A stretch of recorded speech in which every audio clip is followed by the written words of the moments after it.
Pemirsa, di hari kiamat nanti akan ada sekelompok manusia yang bersiap memasuki surga dengan membawa pahala sholat, puasa, dan zakatnya, tetapi Rasulullah SAW menjelaskan seluruh pahalanya lenyap sehingga ia pailit. Mengapa demikian? Sahabat Abu Hurairah mengabarkan jika Rasulullah SAW pernah bertanya kepada para sahabatnya, "Tahukah kalian siapakah orang yang bangkrut atau pailit itu?" Maka para sahabat menjawab, "Orang yang pailit di antara kita adalah orang yang tidak mempunyai uang dan harta." Maka Rasulullah SAW menerangkan, "Orang yang pailit dari umatku adalah orang yang datang pada hari kiamat dengan pahala sholat, puasa, dan zakatnya. Namun dia datang, dan dahulu selama di dunia dia telah mencela si ini, menuduh si itu berzina, memakan harta si ini, menumpahkan darah si itu, dan telah memukul orang lain dengan tidak hak. Maka si ini diberikan kepadanya kebaikan orang yang membawa banyak pahala ini, dan si itu diberikan sedemikian juga.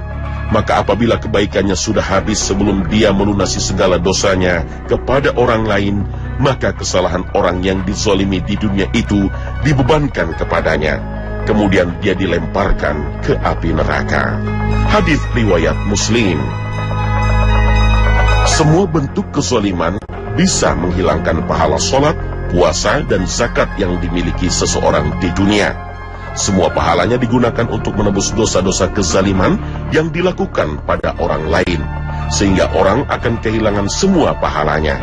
Itu sebabnya Rasulullah SAW menyebut orang ini sebagai manusia yang bangkrut. Oleh karena itulah, Nabi SAW menganjurkan umatnya agar meminta maaf atas kezalimannya kepada orang lain sebelum terjadinya qisas atau pembalasan pada hari kiamat.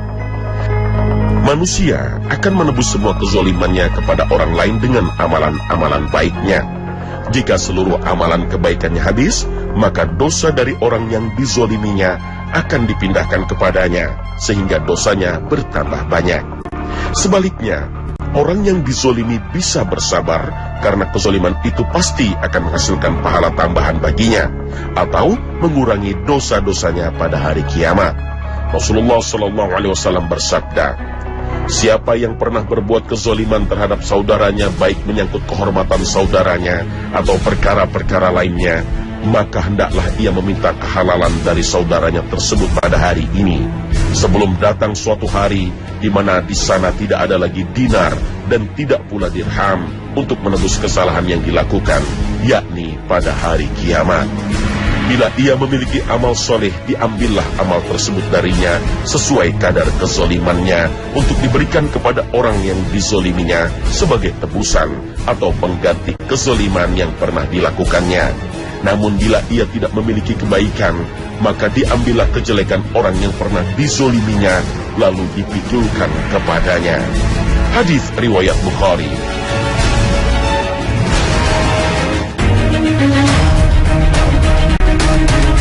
Para penghuni surga tidak hanya dari kalangan manusia.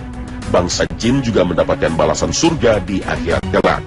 Karena jin termasuk makhluk Allah yang mukallaf, diberi beban syariat oleh Allah selain manusia. Karena manusia dan jin pada dasarnya diciptakan Allah Subhanahu wa Ta'ala untuk beribadah kepada Allah Subhanahu wa Ta'ala. Dan aku tidak menciptakan jin dan manusia, melainkan supaya mereka beribadah kepadaku. Al-Quran Surah Az-Zariyat ayat 56. Maka manusia dan bangsa jin yang takut kepada Allah dan melaksanakan syariatnya akan mendapatkan balasan surga. Dan bagi orang yang takut akan saat menghadap Tuhannya, ada dua surga. Al-Quran Surah Ar-Rahman ayat 46. Ibnu Katsir rahimahullah menyebutkan ayat ini berlaku umum, baik untuk manusia dan bangsa jin.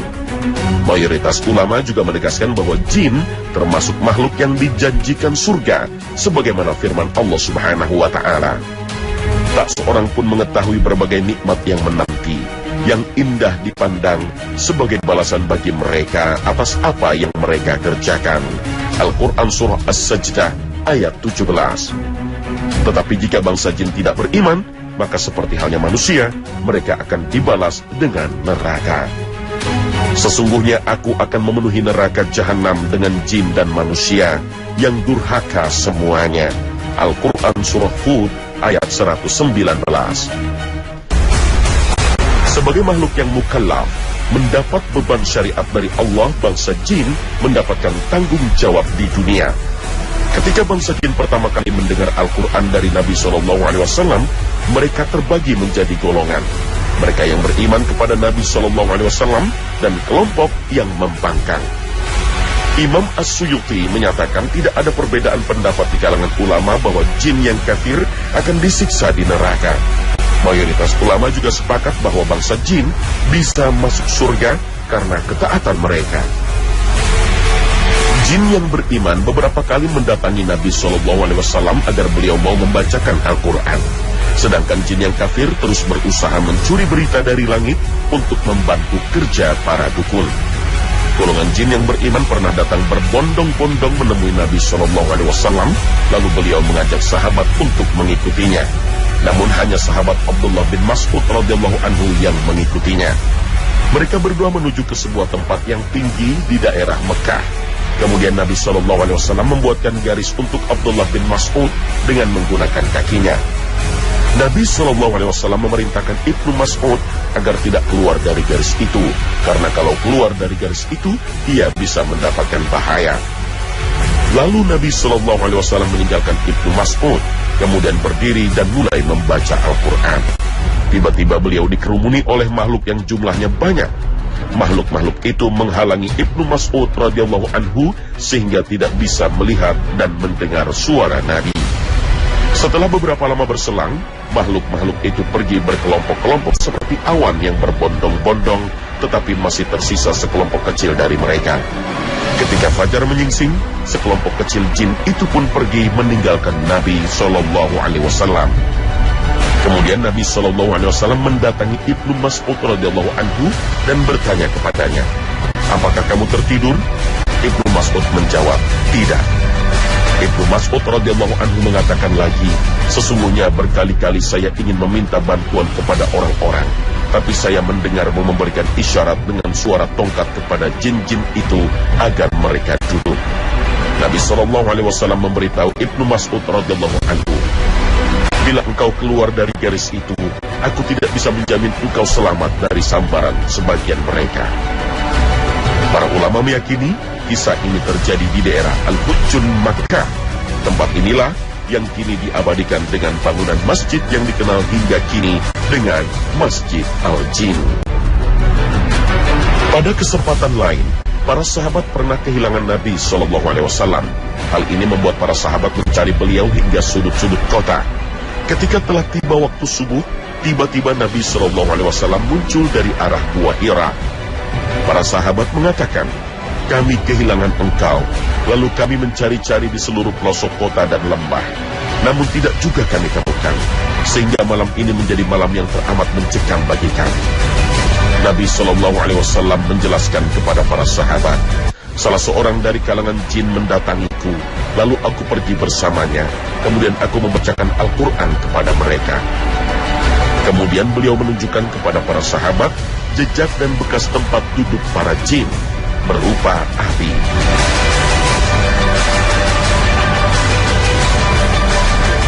Hak orang lain. Jika dosa itu menyangkut hak Allah Subhanahu wa Ta'ala, kita bisa memohon ampun kepada Allah Subhanahu wa Ta'ala dengan cara bertaubat. Tapi taubat kepada Allah yang menyangkut kesalahan sesama manusia dan hak-hak manusia lain, maka tak ada jalan lain untuk menghilangkannya kecuali memohonkan maaf kepada yang bersangkutan. Jika kezaliman atau kesalahan itu menyangkut harta hak orang lain, maka kita harus mengembalikannya kepada yang berhak. Semoga Allah meridhai dan menerima seluruh amalan ibadah kita, sehingga mampu merasakan nikmatnya daging dan buah-buahan surga. Amin ya rabbal alamin. Akhir kata, wassalamualaikum warahmatullahi wabarakatuh.